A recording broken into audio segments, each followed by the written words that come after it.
উনি সফরে বেরিয়েছেন হাদিস কালেকশনের জন্য। প্রচন্ড শীতের রাত, উনি মাগরিবের নামাজ, এশারের নামাজ পড়ে একটা মসজিদে শুয়ে পড়লেন, আর শুয়ে শুয়ে হাদিস পড়তেছেন। কি পড়তেছেন? কথা বলেন। আর মনে মনে ভাবলেন রাতটা মসজিদে কাটায় দিই, ফজরের নামাজ পড়ে আবার বেরোবো। কিন্তু দারোয়ান এসে বলে মসজিদে থাকতে পারবেন না, ওঠেন। দারোয়ান আছে না, কথা কোন?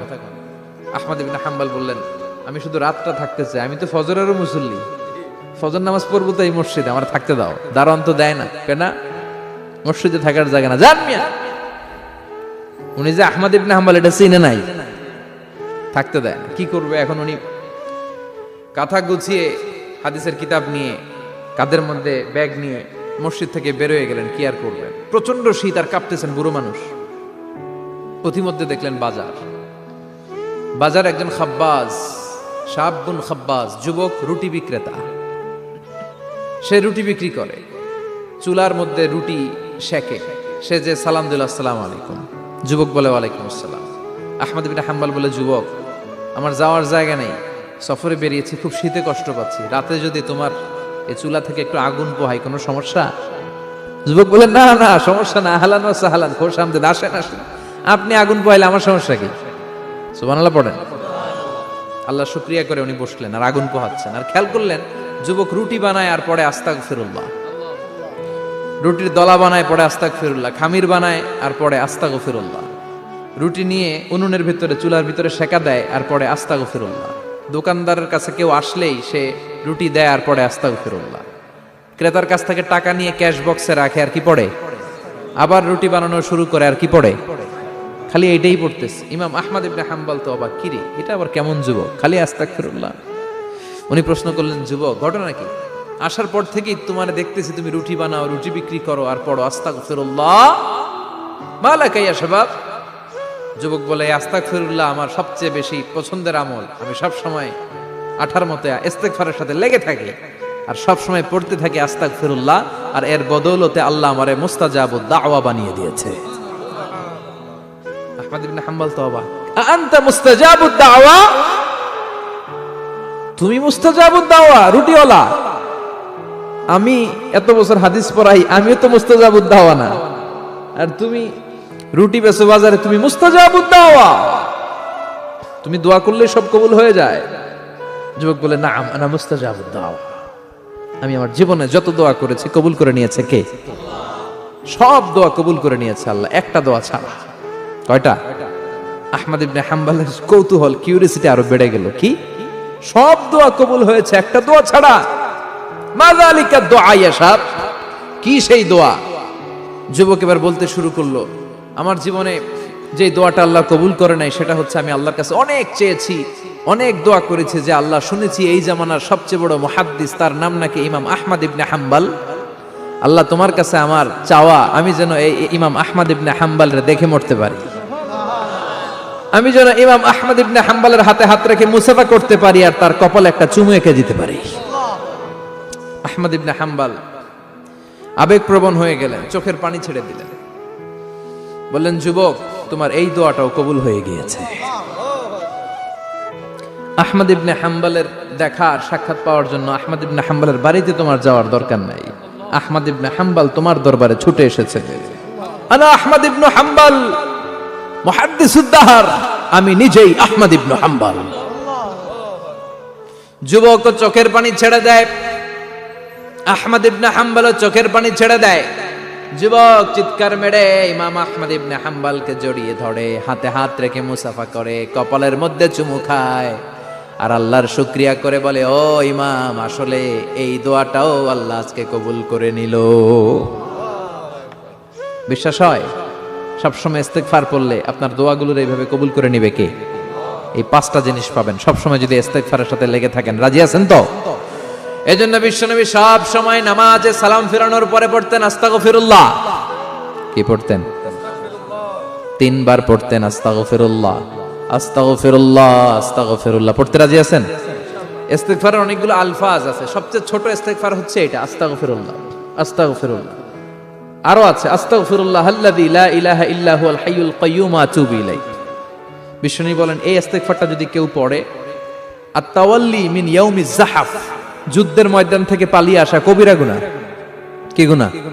কাফেরদের সাথে যুদ্ধ, আমি তাগড়া যুবক, তলোয়ার নিয়ে নেমেছি, আমার দেহের এক ফোঁটা রক্ত থাকা পর্যন্ত আমি যুদ্ধ চালিয়ে যাব, আমি ফিরে আসতে পারবো না, আইনটা কার? ফিরে আসলে কবিরা গুনাহ।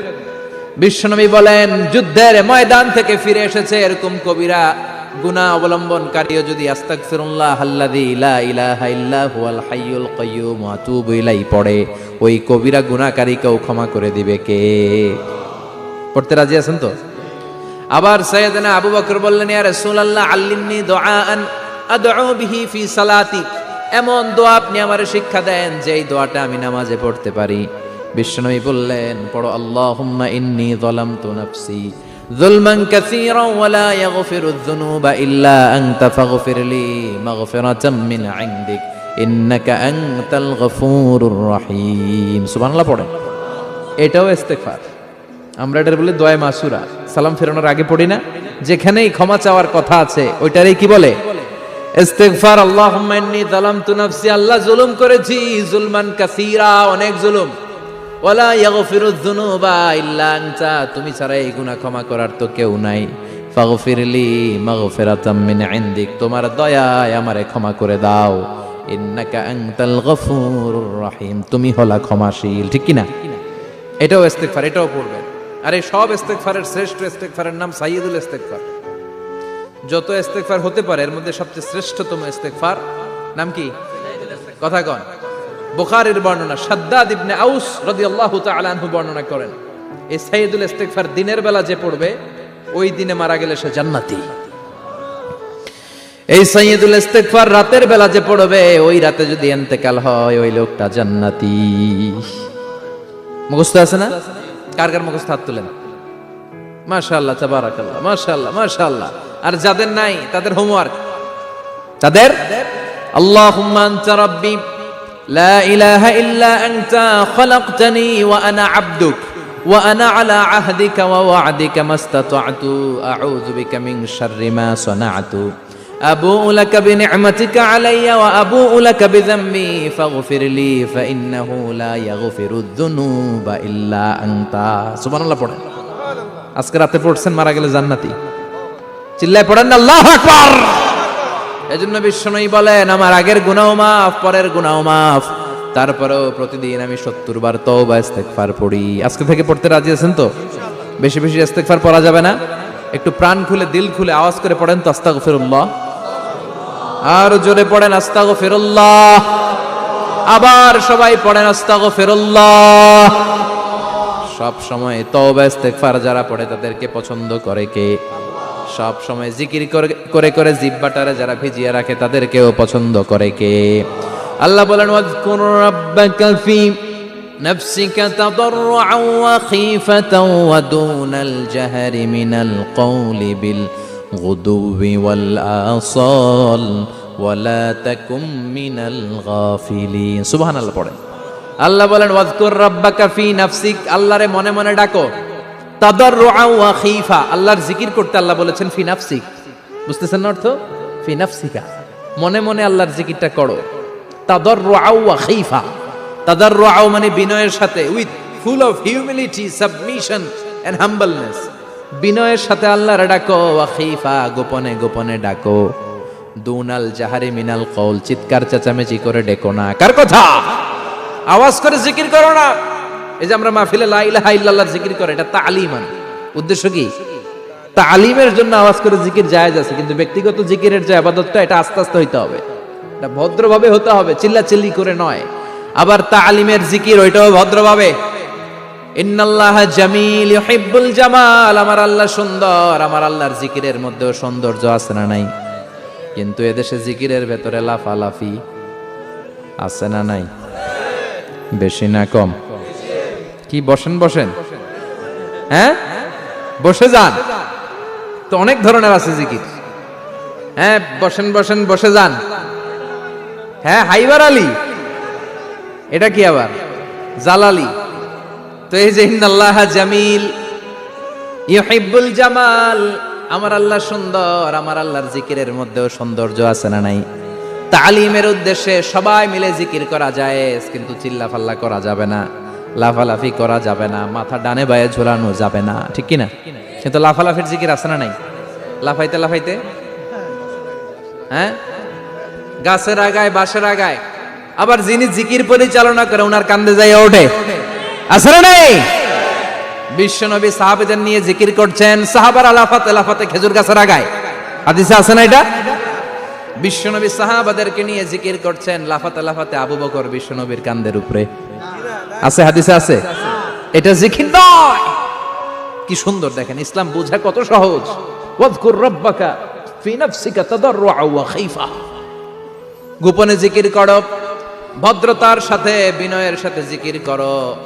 ওয়ালা তাকুম মিনাল গাফিলিন দুনাল জাহারি মিনাল কওল, চিৎকার চেঁচামেচি করে জিকির করো না। যারা চিকফাল দিয়ে হই হই হই হই করে, আছে না? হই হই হই হই হই হইয়ের ভিতরে আল্লাহর নাম আছে, হ্যাঁ? এই যে হুই হাই হুই হাই এই স্টাইলের যে জিকির, এটার ভিতরে আমার আল্লাহর নাম আছে? আল্লাহর নাম যদি না থাকে ওইটা জিকির হবে? কথা বলেন।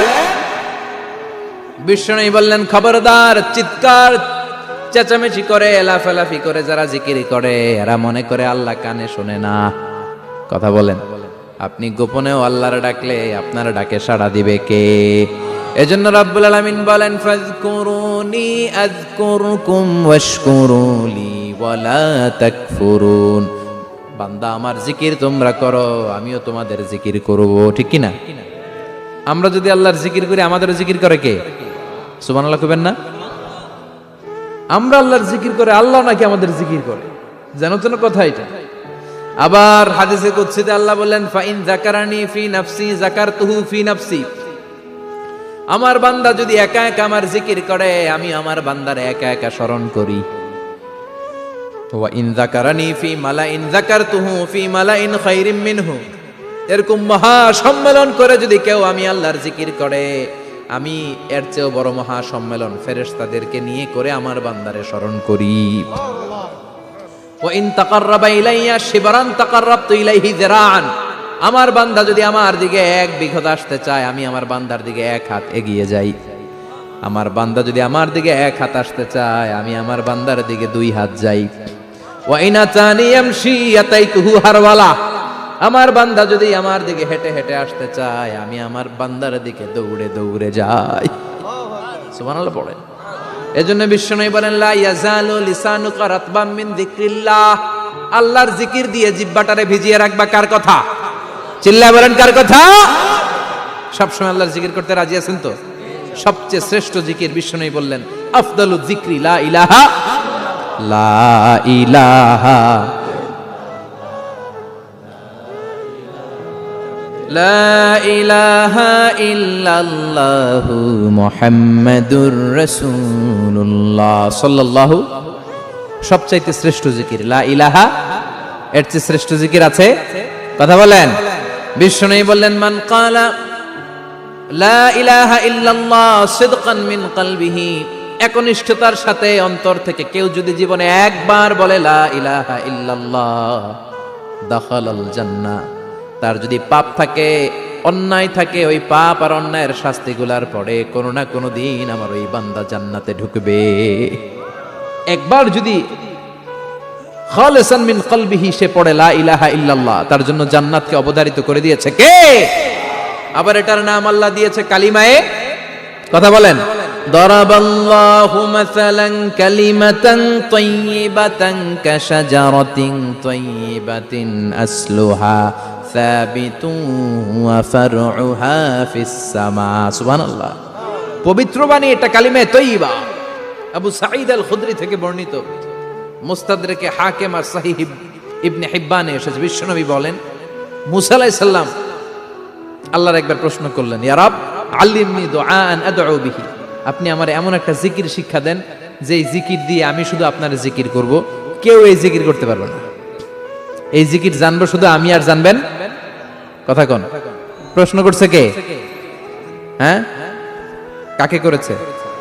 আল্লাহ এমন একটা জিকির শিখান যেই জিকির কেউ জানে না, আমি জানবো, আর ওই জিকির দিয়ে প্রাণ ভরে আপনারে ডাকবো। আল্লাহ বললেন, মুসা পড়ো লা ইলাহা লা ইলাহা ইল্লাল্লাহু মুহাম্মাদুর রাসূলুল্লাহ। মুসা আলাইহিস সালাম বললেন, আল্লাহ চাইলাম কি, কইলেন কি? লা ইলাহা তো জাতীয় জিকির, এটা তো আন্তর্জাতিক জিকির, এটা জানে না এমন কেউ নাই। এমনকি হিন্দু ভাইরাও জানে। কথা কন। আল্লাহ আমি তো চাইছিলাম এক্সক্লুসিভ আমার জন্য স্পেশাল, এর চেয়ে সুন্দর আর কেউ জানবে না, এত সুন্দর একটা জিকির আপনি দিবেন, এটা আমি ডাকবো আপনারে আর আপনি শুনবেন। আল্লাহ বললেন, মুসা এর চেয়ে দামি আমার কাছে না।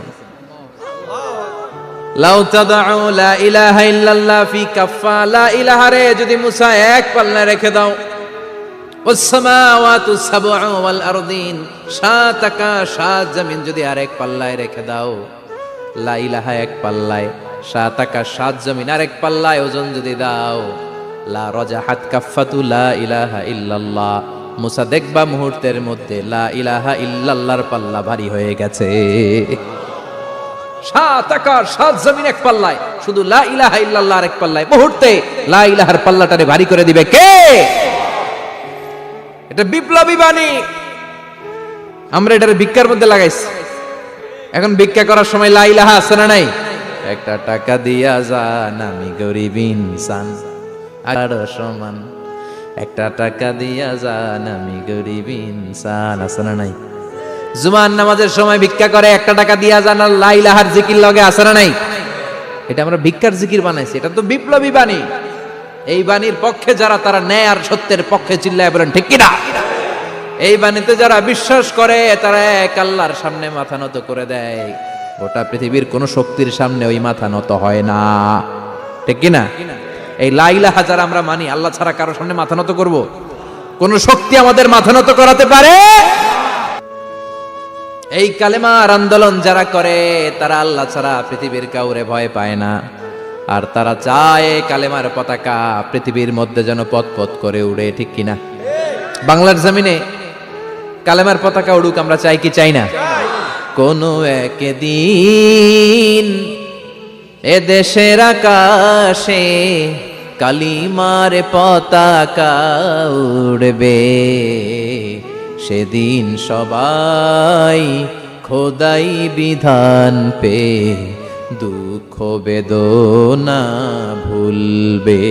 কোনো একদিন এ দেশের আকাশে কালিমার পতাকা উড়বে, সেদিন সবাই খোদাই বিধান পে দুঃখ বেদনা ভুলবে। চিৎকার করে বলেন ঠিক কিনা? এই কালেমার সমাজ যদি হয়, ওই সমাজে কেউ লাঞ্ছিত হবে না, ওই সমাজে কোনো নারী নিগৃহীতা হবে না, ওই সমাজের কোনো কাজের মেয়েরা ধর্ষিত হবে না, ওই সমাজে দুর্নীতি থাকবে না, ঘুষ থাকবে না, চাঁদাবাজি থাকবে না, টেন্ডারবাজি থাকবে না। সমাজটারে শান্তি দিয়ে সমৃদ্ধ করে দিবে কে? এজন্য সব সময় জিকির করতে হবে একজনের, চিল্লায় বলেন তিনি কে? শ্রেষ্ঠ জিকির হচ্ছে লা ইলাহা। করতে রাজি আছেন? সব সময় জিকিরটা করতে রাজি আছেন?